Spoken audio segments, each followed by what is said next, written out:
Good afternoon, Facebook. I'm Erie Times-News online reporter Sarah Grabsky. We are here in the Erie Times-News. I am with reporters Ed Palattella and Kevin Flowers, faces you may recognize.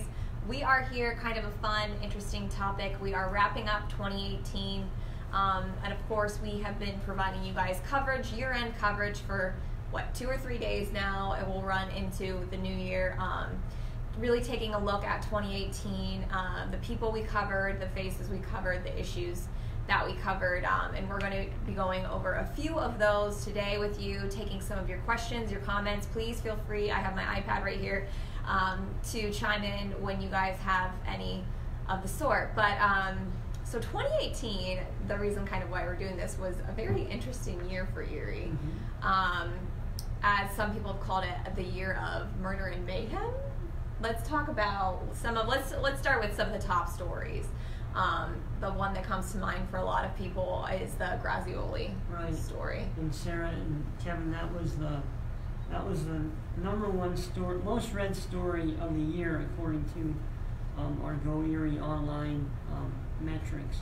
So that was the case where trial's going to be early in the new year, where John Grazioli is accused of killing his wife Amanda at their house in Mill Creek, and then right after that, the bizarre thing was that he drove down to Erie and went into St. Peter Cathedral, into the rectory, and confessed what he did to a priest there outside of the sacrament of confession. He just talked to the priest.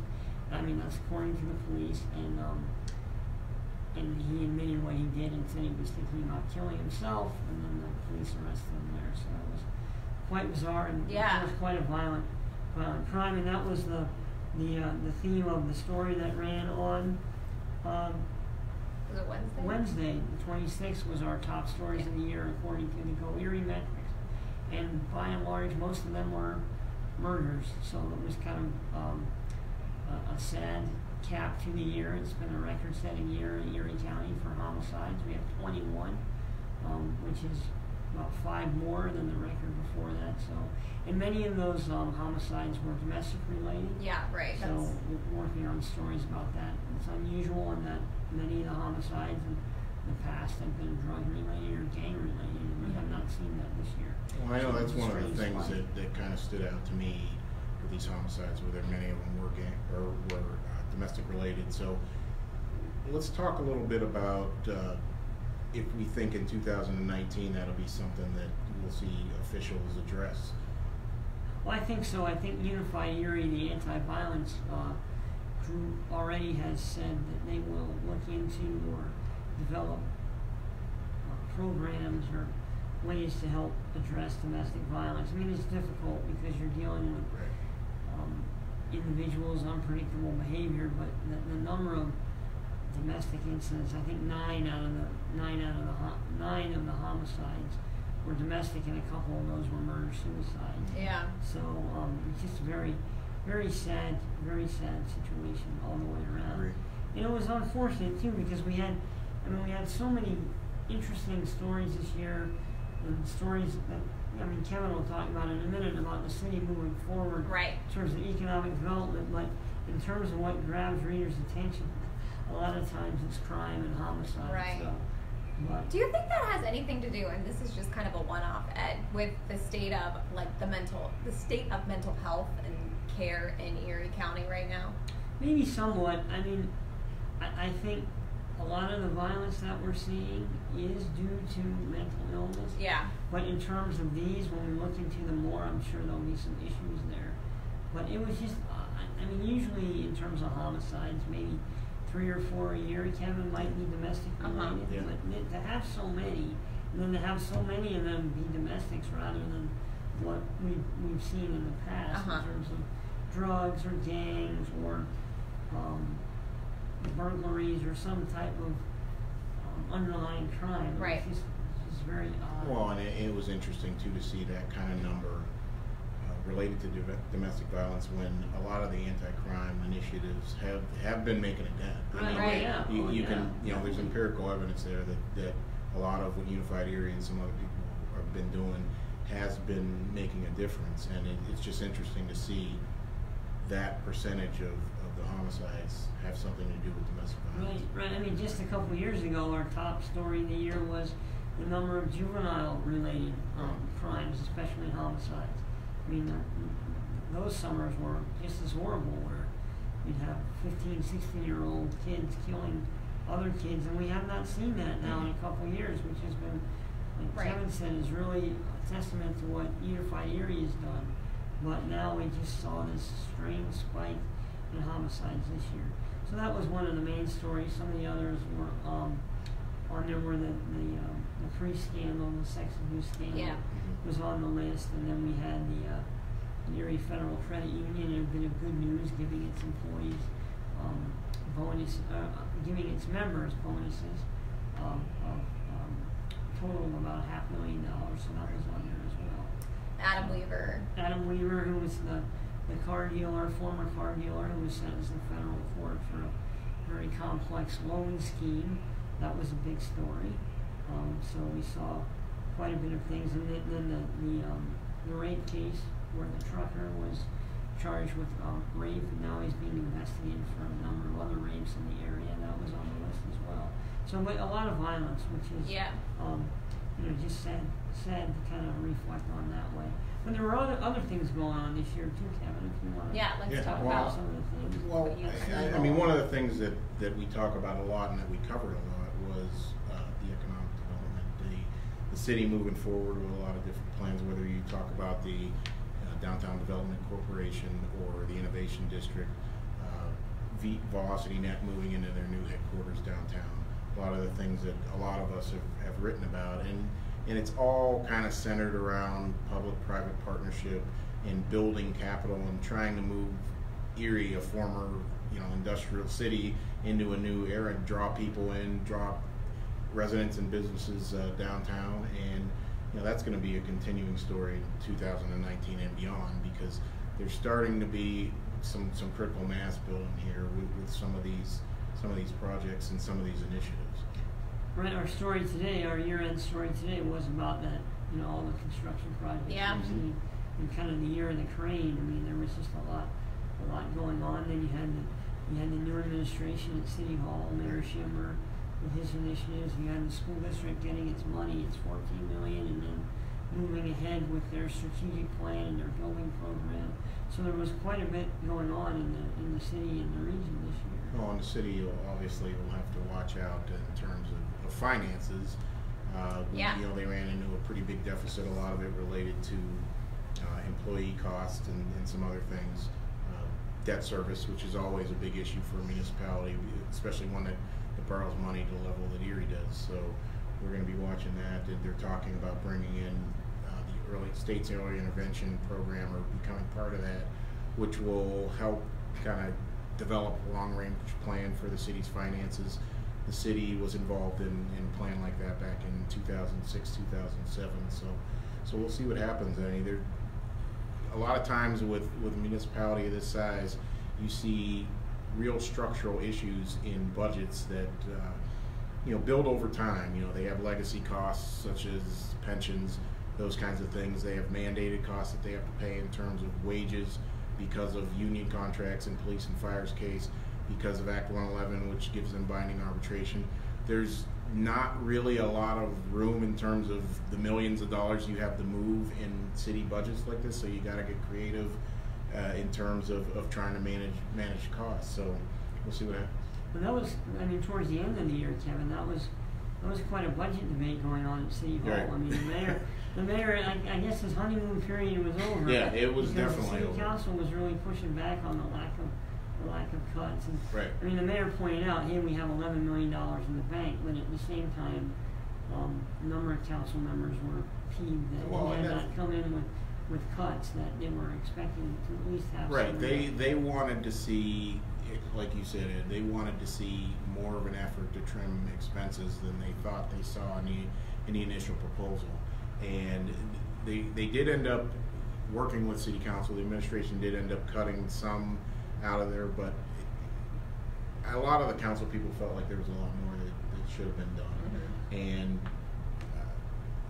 you can't blame them, because they're the ones getting the phone calls. They're the ones dealing with the public in a larger sense. So it was a fascinating budget process, because I think especially some of the new members of council really learned how convoluted this stuff can be, and really learned, like I had mentioned earlier, that how constricted you can be with these budgets, especially when you have, union contracts and those kinds of things. And there's nothing wrong with that. Right. It can kind of hamstring where you can go. So that'll be a big story at City Hall in the year, and Lerna still. You wrote about, and we had in the Christmas Day paper, we had our People of the Year, and Mayor Schemmer was one of them. Kevin did a really good story on that and mentioned how the Lerna overhaul that he's been aiming for. Well, and as it's something that overlaps with what you and I both cover, and both of us have covered a lot of Lerna, the city tax break program, and that's going to be a fascinating story to watch in 2019 too, because the school district, and Ed can chime in on this, has real concerns about some of the Lerna proposals that the mayor favors, and they also have financial administrator, and they also have some state oversight here that may not let them go to where Mayor Schember and some of the officials in the city want them to go. So if you can expound on that. Well, yeah, I mean, the school district is under a financial administrator from the state, and they're looking at ways to save money, and it's just a difficult time for them in terms of preserving revenues and developing revenue. And the Lerna would, as the superintendent has said, there was a point where they're willing to break even, but they're not willing to lose money on it. So there's been kind of a pushback there from the school district in a good way. I mean, all the talks have been amicable, but it's just like Kevin has said. It's just another example of how you change one thing, and it's a ripple effect. You're gonna change this over here, and it's something the entire region is looking at. I mean, Val Myers had a couple really good stories towards the end of the year about Mill Creek, and what they're looking at with their plans, and then even their Mill Creek school district thinking about closing another school. So we're seeing a lot of that in the region in terms of maybe coming to terms with an era that has passed in terms of the manufacturing and development, new industries. But you have to adjust to that. The school district has, the city is trying to now. So I think in the years ahead, that's going to be a big issue of how that readjustment occurs. Well, the readjustment, especially in the city, is going to be a huge story, and they're going to have to make, when the administrator's report comes out earlier in 2019, there's, this better than anybody because you cover this stuff. There are going to be suggestions in there, no doubt about it, that there are going to be people that do not like them, or they're going to be very hard to swallow for employees, others connected to the district, and that's going to be fascinating to see that play out. Right, because in some respects, I mean, you have the state saying these have to be done. It takes a little bit of the political pressure off the school board, but people don't want to hear that. When their taxes might be going up or things are cut back, but it's going to happen at City Hall too. Oh, absolutely. If they ask for the intervention specialist, it won't be binding. No. But if it's down on paper, and we did a lot of coverage of that back in 2006, 2007, when you have concrete recommendations, then there's a certain amount of pressure on you to follow those because you went through the process of being part of that program. So. And when is Zogby's report due?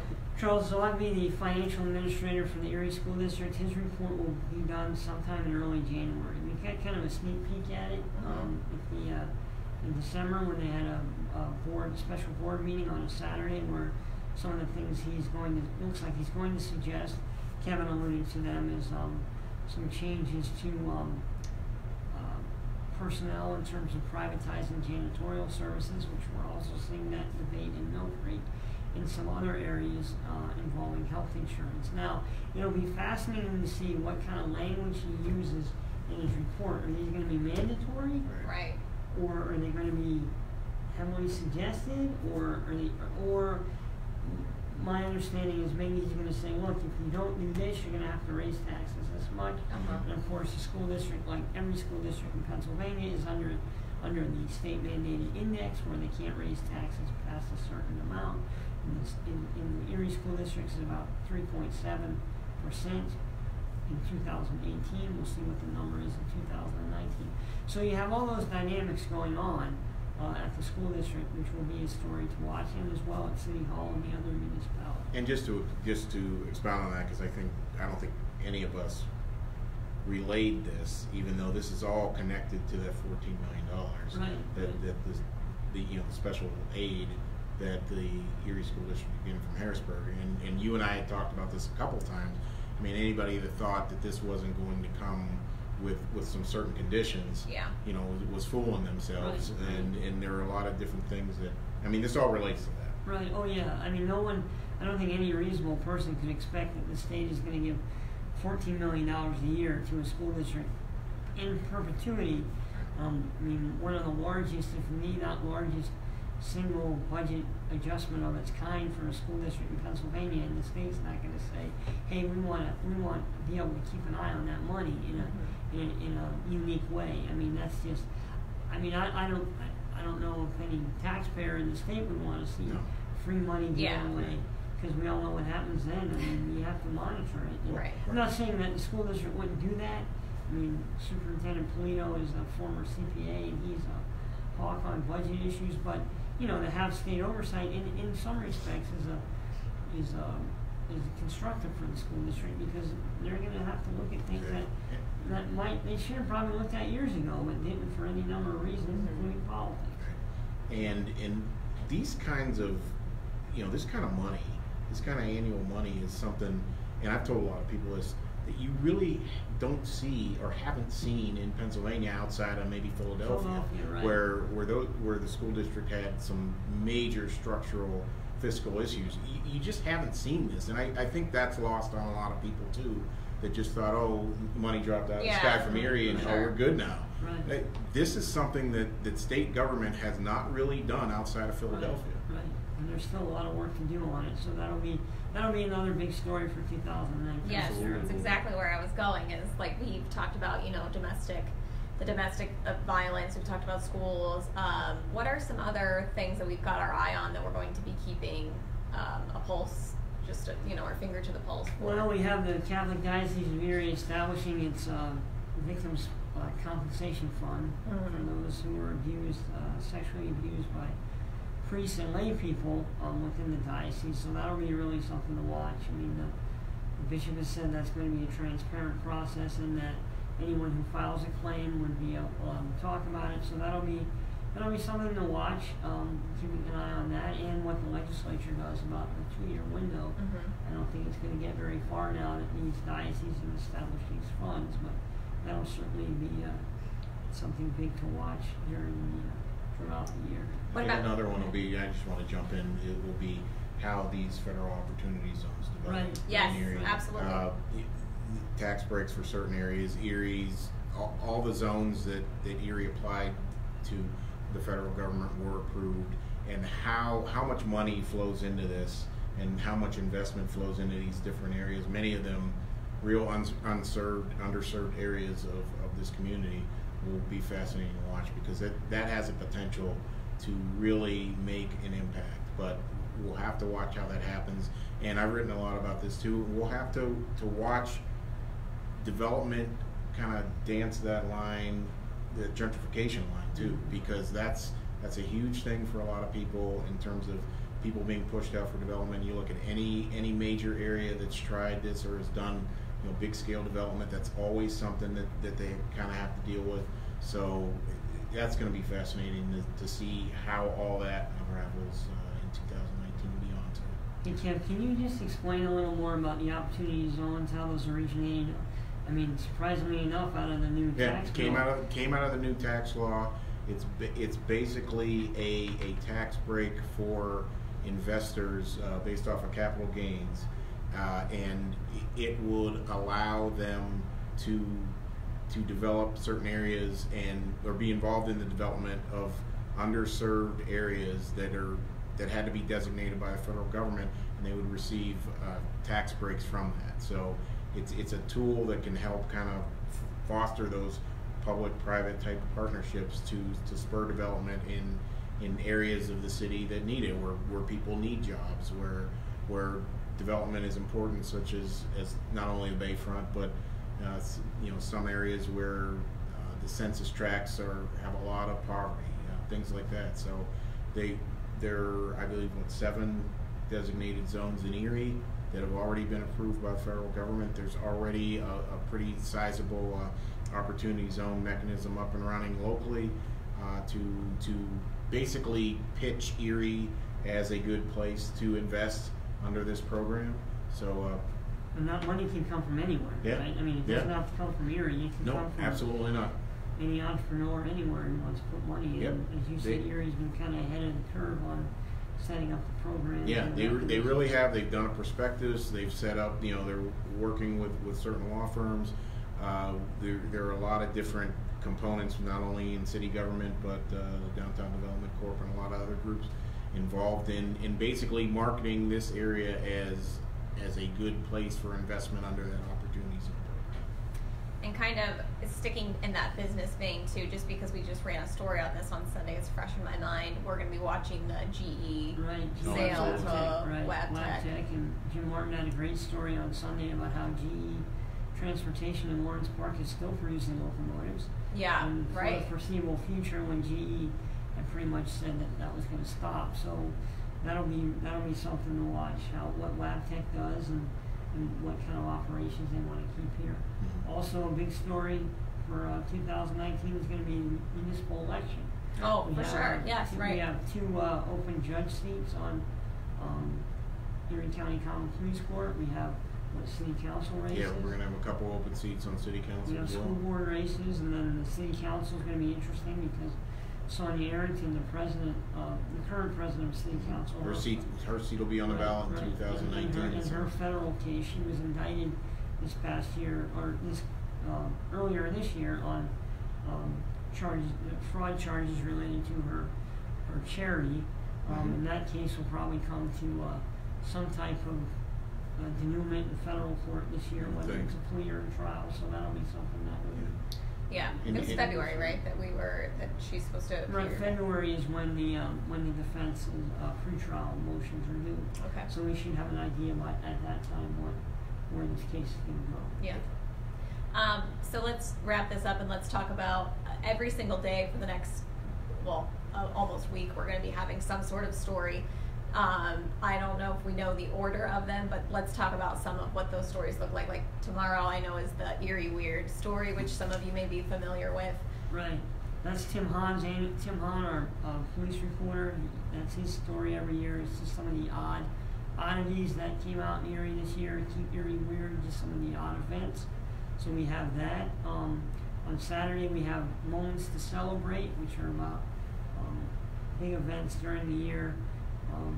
That Erie festivals and celebrations. Celebrate Erie, or on the shore, different things that bring people out in the community. And then Sunday we have the Erie Next report card. Kevin, you want to talk about that? You're heavily involved in Erie Next. Our Erie Next initiative is something that we do here, where we do a lot of stories looking into some of the events going on, whether it be economic development or the state of the city, those kinds of things, with a lot of context. And there are a lot of plans out there for making Erie better, whether it be the Erie Refocus Plan or some of the other things. What we try to do is take components of these different things, tell people, put them into context for people, and then we try to kind of benchmark these things and let people know how they're progressing, how they're developing, kind of hold these things accountable. And the Erie Next piece that we will have here kind of does a report card on some of these things, some of the initiatives. And that'll be on Sunday. Monday we have the Friends We Lost, with respect people who died during the year. That's always a very, very popular feature. And then Tuesday we have the year ahead. So what are going to be some of the big stories that we're predicting for 2019? We just talked about some of those. All right, and then we also have stories that were People of the Year, which we kind of briefly talked about, which ran earlier in the week. So make sure you see and stay tuned in to all of our year-end coverage. You can find all of that at goerie.com. We will have it featured on the front page as the stories are released, or pick up a copy of the Erie Times-News here for the next week. It's so much fun looking back. I know we really enjoy it as reporters, kind of seeing some of the faces that and the topics that we covered, and then of course, you know, laying out the agenda and what that means for 2019. So thank you guys so much for joining us, and we will see you in 2019. Thanks, Sarah. Thank you.